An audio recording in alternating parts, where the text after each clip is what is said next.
Brought to you by NBC bearing, भारताची पहिली bearing उत्पादक। आम्ही अमेरिकेतील स्टेट ऑफ आयोवा सोबत केला आहे।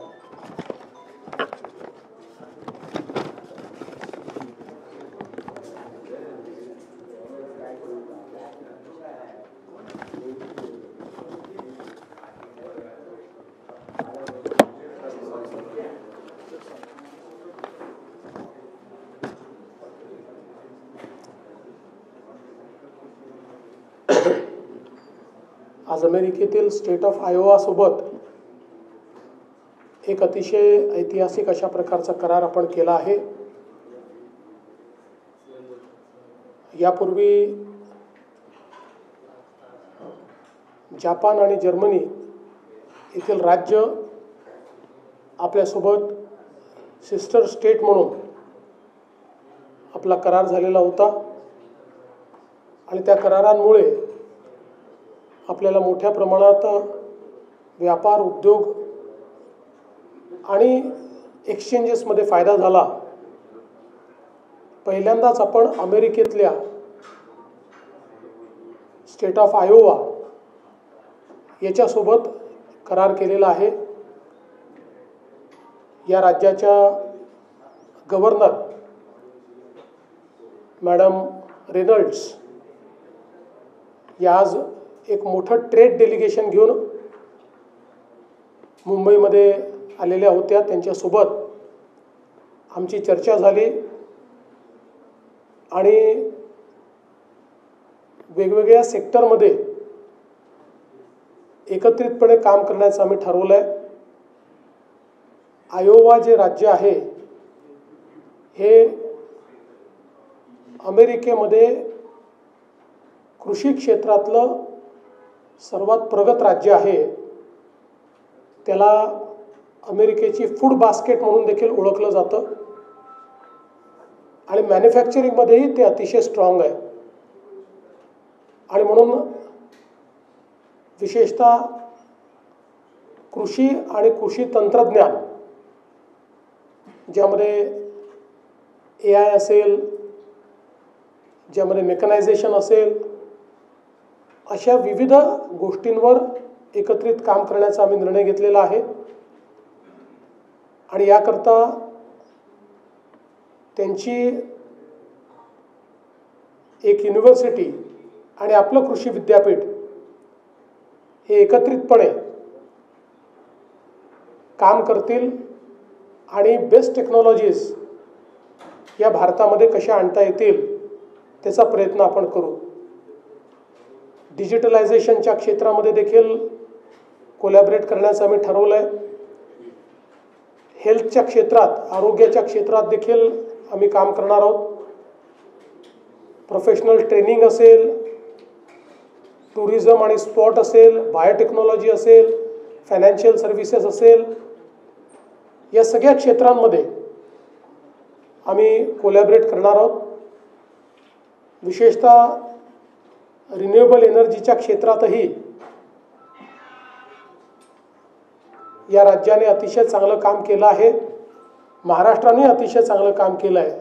त्यामुळे दोघेही आपल्या बेस्ट प्रॅक्टिसेस शेअर करून रिन्युएबल एनर्जीत अधिक चांगलं काम कसं करता येईल याचा प्रयत्न आम्ही करणार आहोत।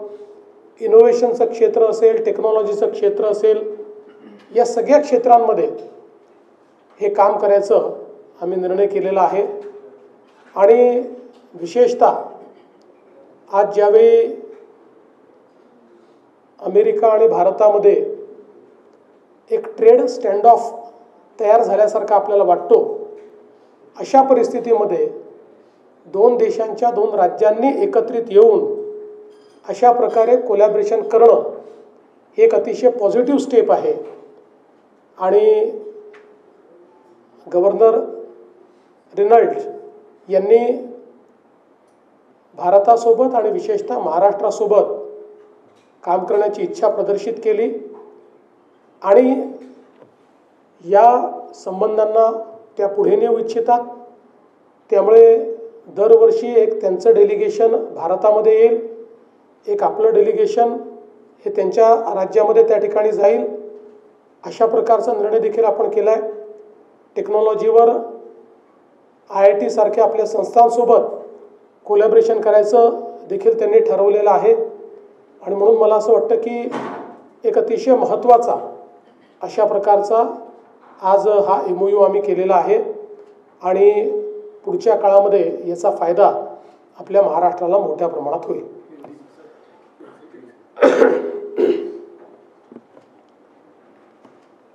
America K state of Iowa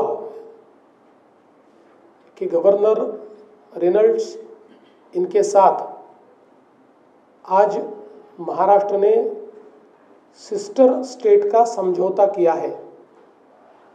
Maharashtra का ये तीसरा समझौता है. इससे पहले जर्मनी और जापान के राज्य के साथ हमने समझौता किया है और उन दोनों समझौतों में अभी 10-10 साल हो गए हैं और बहुत अच्छी प्रोग्रेस हुई है. साथ में बहुत काम हमने किया है. लेकिन पहली बार अमेरिका के किसी राज्य के साथ ये समझौता हुआ है और मुझे ऐसा लगता है कि एक बहुत स्ट्रांग सिग्नल है. जिस समय दोनों राज्य ये ट्रेड की बातचीत कर रहे हैं, ऐसे समय सब नेशनल लेवल पर दो राज्यों ने साथ में आना ये एक बहुत महत्व की बात है. हमारे प्रधानमंत्री आदरणीय नरेंद्र मोदी जी हमेशा ये कहते हैं कि भारत के राज्यों ने दूसरे देशों के साथ और दूसरे देशों के प्रगत राज्यों के साथ समझौता करना चाहिए. उसी के चलते हमने किया है. आयोवा ये जो राज्य है, ये जो स्टेट है, ये एग्रीकल्चर टेक्नोलॉजी में, एग्रीकल्चर प्रोडक्शन में, मैन्युफैक्चरिंग में, क्लीन टेक्नोलॉजी में, एडवांस मैन्युफैक्चरिंग में एक लीडर स्टेट माना जाता है. इसको फूड बास्केट ऑफ अमेरिका भी कहा जाता है. और ये सारी टेक्नोलॉजीज़ भारत के साथ वो शेयर करेंगे. हम लोग एजुकेशन के क्षेत्र में भी, शिक्षा के क्षेत्र में भी कोलैबोरेशन करेंगे. मैन टू मैन एक्सचेंज जिसको हम कहते थे, वो एक्सचेंजेस भी हम लोग इसमें करेंगे. और विशेष रूप से हर वर्ष दोनों देशों के शिष्टमंडल एक दूसरे देश में जाकर जो ट्रेड अपॉर्चुनिटीज़ है और जो कोलैबोरेशन की अपॉर्चुनिटीज़ है उसके ऊपर काम करेंगे. वहाँ की यूनिवर्सिटी और हमारी एग्रीकल्चर यूनिवर्सिटी ये एग्रीकल्चर टेक्नोलॉजी में कोलैबोरेट करेंगी. बाकी टेक्नोलॉजीज़ में IIT के साथ भी कोलैबोरेशन करने का हम लोगों ने तय किया है. और मैं ऐसा मानता हूँ कि इसके कारण दोनों देशों को तो फ़ायदा होगा, दोनों राज्यों को फ़ायदा होगा और विशेष रूप से जो बहुत एडवांस टेक्नोलॉजी है वो महाराष्ट्र को इसके कारण मिल पाएगी. देवेंद्र जी, जिस तरीके से महाराष्ट्र के भीतर महाराष्ट्र पहली पसंद बना हुआ है किसी भी इन्वेस्टर्स के लिए हो, कल भी आपने 1 लाख करोड़ का इन्वेस्टमेंट किया, ऐसे किस तरीके से देखते हैं? और अगले जो आपने जो 3 स्टेप रखे हैं 29, 35 और 47 का, इसके लिए किस तरीके से अचीव करेंगे? देखिए, पहली बात तो यह है कि आपने जो बात कही वो सही है. आज महाराष्ट्र ये दुनिया भर के निवेशकों की पहली पसंद है और बहुत बड़े पैमाने पर निवेश महाराष्ट्र में आ रहा है. और हम लोग भी ये प्रयास कर रहे हैं कि हम लोग कॉम्प्लेसेंट न हो, हम ज़्यादा से ज़्यादा सुधार करें, हम ज़्यादा से ज़्यादा बिजनेस फ्रेंडली इस प्रकार की नीतियों को तैयार करें. हमारे जो पुराने कानून हैं, जो ट्रेड रिग्रेसिव है, जो एम्प्लॉयमेंट रिग्रेसिव है, इन कानूनों को हम लोग बदलना चाहते हैं, बड़े पैमाने पर सुधार करना चाहते हैं ताकि एक दुनिया का प्रेफर्ड डेस्टिनेशन महाराष्ट्र बने और लोगों को यहाँ पर निवेश करने के लिए कोई भी तकलीफ का सामना न करना पड़े. सर, तुम्ही मुख्यमंत्री झाल्यानंतर खऱ्या अर्थाने महाराष्ट्रात उद्योग वाढलेले आहेत, उद्योग येत आहेत महाराष्ट्रात. येत्या काळात आणखी काही? मला असं वाटतं की महाराष्ट्र हा देशातल्या आणि जगातल्या जे गुंतवणूकदार आहेत त्यांच्याकरता एक अत्यंत महत्त्वाचं राज्य झालेलं आहे. मोठ्या प्रमाणात गुंतवणूक येते आहे आणि हा वेग असाच राहिला पाहिजे याकरता आमच्या प्रधानमंत्री महोदयांनी जो मंत्र दिलेला आहे मोठ्या प्रमाणात रिफॉर्म्स करण्याचा तो आम्ही अवलंबलेला आहे. आपल्याला माहिती आहे की ईज ऑफ डुईंग बिझनेसची वॉर रूम आम्ही तयार केलेली आहे. सातत्याने जे काही गुंतवणूकदारांना प्रश्न निर्माण होतात त्याचा अभ्यास करायचा आणि नियमांमध्ये बदल करून कुठेही लालफितशाही होणार नाही अशा प्रकारचा प्रयत्न करायचा आमचा प्रयत्न आहे. आणि त्याचाच परिणाम आहे की आज चांगल्या प्रकारे आपल्याकडे गुंतवणूक येते. सर त्याच्यामध्ये आता फक्त एक जो करार करण्यात आलेला आहे त्यात बेसिकली तुम्ही सांगितलं की ॲग्रिकल्चर आणि मॅन्युफॅक्चरिंग त्याचा बेनिफिट कशा स्वरूपामध्ये स्टेटला होईल आणि कुठल्या स्पेसिफिक प्रोडक्शनसाठी? मुळामध्ये ॲग्रिकल्चर टेक्नॉलॉजीमध्ये आयोवा खूप पुढे आहे. आणि आज आपल्याला माहिती आहे की शेतीचं क्षेत्र असं आहे की ज्याच्यामध्ये तंत्रज्ञानाची सर्वाधिक आवश्यकता आहे. आपण आता AI म्हणजे आर्टिफिशियल इंटेलिजन्स हे शेती क्षेत्रामध्ये मिशन म्हणून घेतलेलं आहे. त्यातही आयोवा राज्याचा अतिशय चांगला प्रगती त्यांची आहे. त्यामुळे सर्व प्रकारच्या शेती क्षेत्राकरता हे कामाचं असेल आणि विशेषतः बायोफ्युएलचं जे क्षेत्र आहे हे आज सगळ्यात इमर्जिंग क्षेत्र आहे. या क्षेत्रामध्ये आपल्याला खूप मोठी मदत त्यांची होईल. इथेनॉलचा वापर मोठ्या प्रमाणात वाढवला जातो. दुसरीकडे गडकरीजींनी आज हे वक्तव्य केले की त्यांना पेड कॅम्पेनद्वारे कुठेतरी दाबण्याचा प्रयत्न केला जातो. एक मोठी लॉबी आहे. विशेष करून याआधी गोष्टी झालेल्या शेतकऱ्यांच्या जीन्स आणि टी शर्टमध्ये वावरण्याच्या मात्र तसे प्रयत्न होताना पाहिले नाही. अमेरिकेसोबत झालेल्या या करारामुळे नेमका शेतकऱ्याच्या आयुष्यात कशा प्रकारे बदल होऊ शकतो का? आणि दुसरी गोष्ट जे लॉबी आहे ज्या मोठ्या प्रमाणात महाराष्ट्राला मागे खेचण्याचा प्रयत्न करतात त्याचा कशा प्रकारे आव्हान तुम्ही पाहता? बघा, पहिली गोष्ट तर अशी आहे की जीन्स आणि टी शर्टमध्ये शेतकरी वावरला म्हणजे तो पुढारलेला असं मी म्हणणार नाही. तर आपली जी शेती आहे ही क्लायमेट प्रूफ झाली पाहिजे, ती सस्टेनेबल झाली पाहिजे, ती परवडणारी झाली पाहिजे आणि शेतीला आपल्याला मार्केटशी लिंक करता आलं पाहिजे.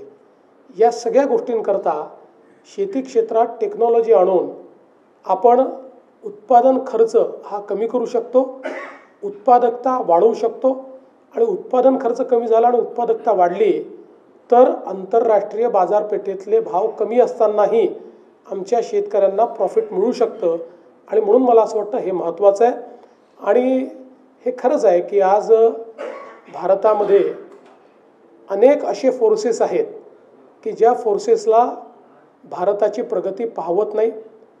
त्यातले काही फोर्सेस भारतीय आहेत, काही फोर्सेस बाहेरचे आहेत जे भारतीयांच्या मदतीने किंवा आपल्याच काही लोकांना त्या ठिकाणी अराजकतेकडे नेण्याचा प्रयत्न करत आहेत.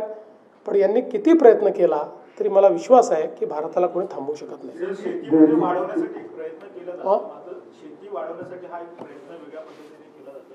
मात्र गेल्या काही वर्षापासून वातावरणातले बदल मोठ्या प्रमाणामध्ये होतात, त्यामुळे वेगवेगळ्या पद्धतीचे नुकसान होतात. आणि तुम्ही विद्यापीठ म्हणाला तर तिकडलं विद्यापीठ जसं गेल्या 5 देशातले विद्यापीठ नवी मुंबईमध्ये आले तसं विद्यापीठ पुन्हा एक येणार आहे.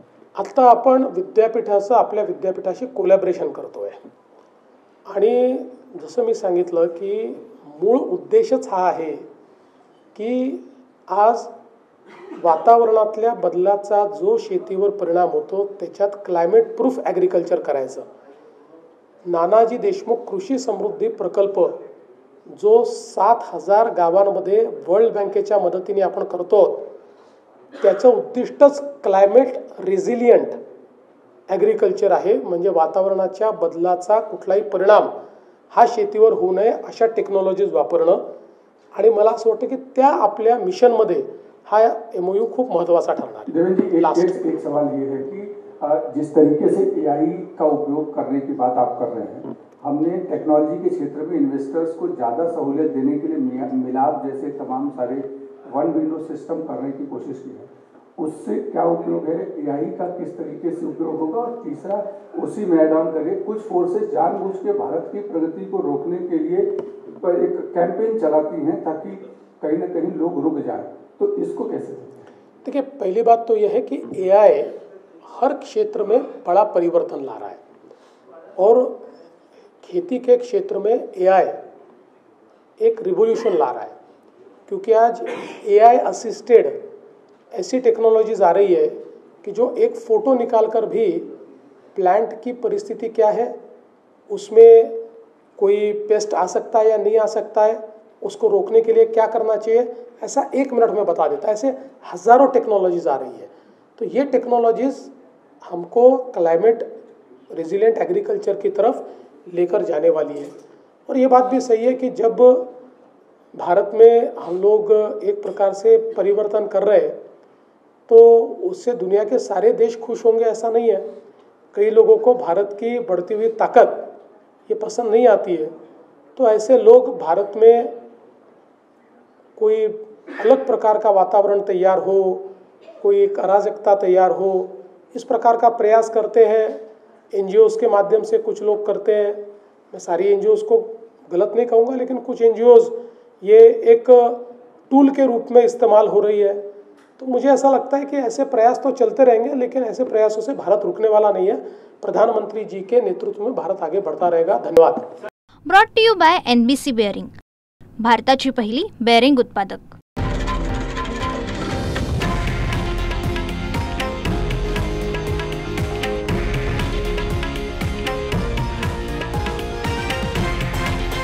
हे आहे देशातील नंबर 1 न्यूज नेटवर्क आणि आपण पाहत आहात TV9 मराठी, एकमेव।